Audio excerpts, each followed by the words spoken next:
WhatsApp Inspirasi Sabda Gereja Kristus Raja Paroki Bajiro. Suster, Bruder, Romo, Bapak Ibu, Saudara-saudari yang terkasih, bertemu kembali dalam Insap Inspirasi Sabda Paroki Kristus Raja Bajiro, Yogyakarta. Hari ini saya akan mengajak Anda untuk merenungkan bacaan Injil Perayaan Ekaristi hari ini tanggal 10 Januari 2024 dari Injil Markus bab 1 ayat 29 sampai 39. Mari kita siapkan hati kita untuk mohon berkat Tuhan merenungkan sabdanya hari ini. Dalam nama Bapa dan Putera dan Roh Kudus. Amin. Sekeluarnya dari rumah ibadat di Kapernaum, Yesus dengan Yakobus dan Yohanes pergi ke rumah Simon dan Andreas. Ibu mertua Simon terbaring karena sakit demam. Mereka segera memberitahukan keadaannya kepada Yesus.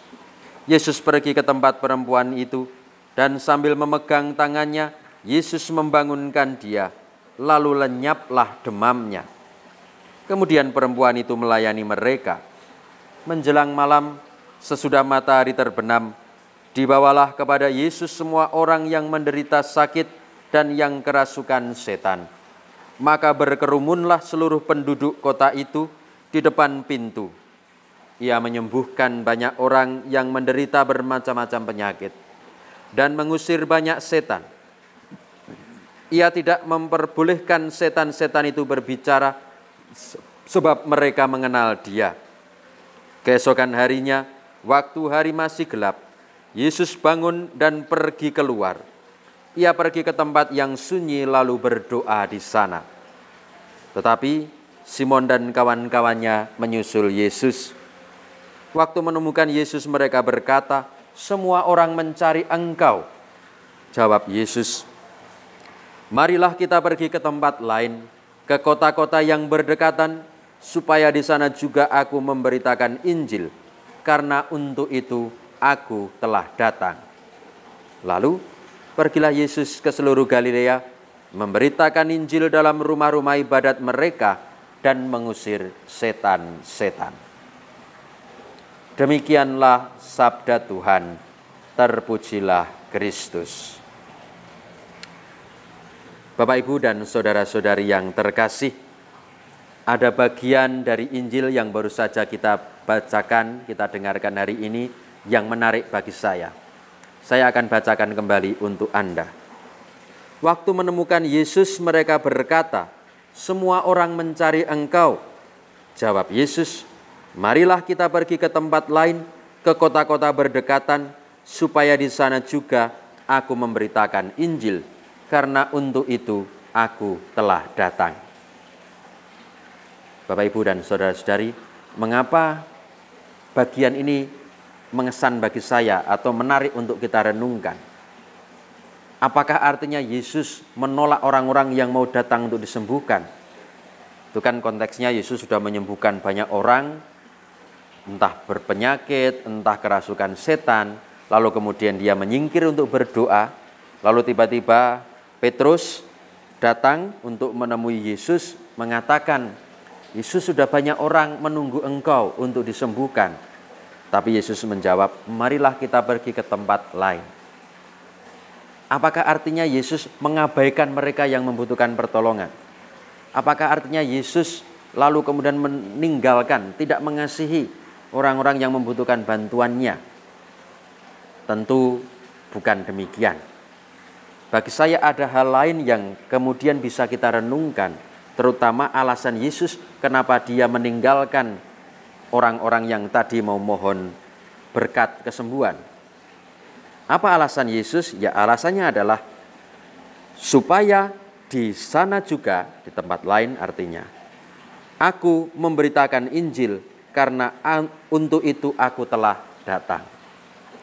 Artinya kesembuhan Yesus itu universal untuk semua orang.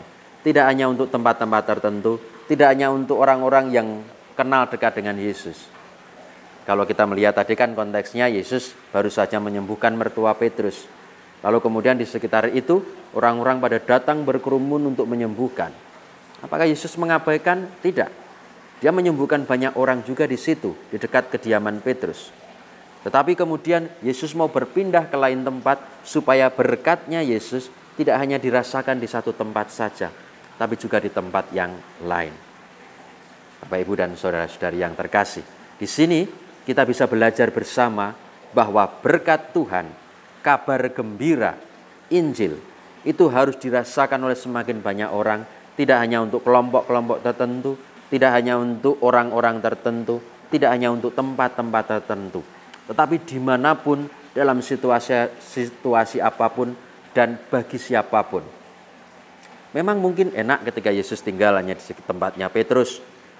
Mungkin ya semuanya pasti disediakan oleh mertua Petrus, oleh orang-orang yang ada di situ. Kalau dia harus meninggalkan tempat itu, ya dia harus berjalan kaki lagi, dia harus capek lagi. Belum tentu di tempat yang baru itu dia akan diterima, bisa saja ia akan ditolak. Tapi justru itulah yang memang dikehendaki oleh Yesus, bahwa kabar gembira, keselamatan harus dialami oleh banyak orang. Maka Bapak, Ibu, dan saudara-saudari yang terkasih, hari ini kita diajak sekali lagi untuk belajar dari Yesus, bahwa berkat-berkat yang kita terima dari Allah, kabar gembira yang telah kita terima dari Allah, itu tidak hanya untuk orang-orang terdekat kita, tidak hanya untuk orang-orang yang kita kasihi, tidak hanya untuk orang-orang yang kita kenal, tapi berkat Allah itu juga bisa kita bagikan kepada siapapun yang bahkan mungkin kita kenal. Misalnya mungkin kita baru saja mendapatkan berkat di kantor atau di sekolah, di tempat kerja. Ketika kita pulang, kita bertemu dengan orang di pinggir jalan, kita bisa berbagi kegembiraan. Mungkin entah dengan cerita, atau mungkin dengan apa yang kita punya, entah dengan makanan, entah dengan mungkin uang yang kita berikan pada mereka. Mungkin kita tidak kenal mereka, tetapi mungkin karena kita mendapatkan berkat Tuhan, karena kita bergembira, kita bisa wartakan kegembiraan itu kepada siapapun. Bapak, Ibu, dan saudara-saudari, semoga teladan Yesus hari ini semakin menguatkan kita dalam usaha kita untuk menyebarkan kabar gembira itu, supaya semakin dialami oleh banyak orang, tidak untuk kita sendiri. Dan semoga kita selalu ingat bahwa mewartakan kabar gembira itu adalah mewartakan Allah, bukan mewartakan diri sendiri. Maka mari kita mohon kekuatan dan berkat Tuhan untuk usaha dan niat baik kita untuk berbagi kegembiraan kepada semakin banyak orang. Selamat berjuang, Tuhan memberkati. Berkah dalam.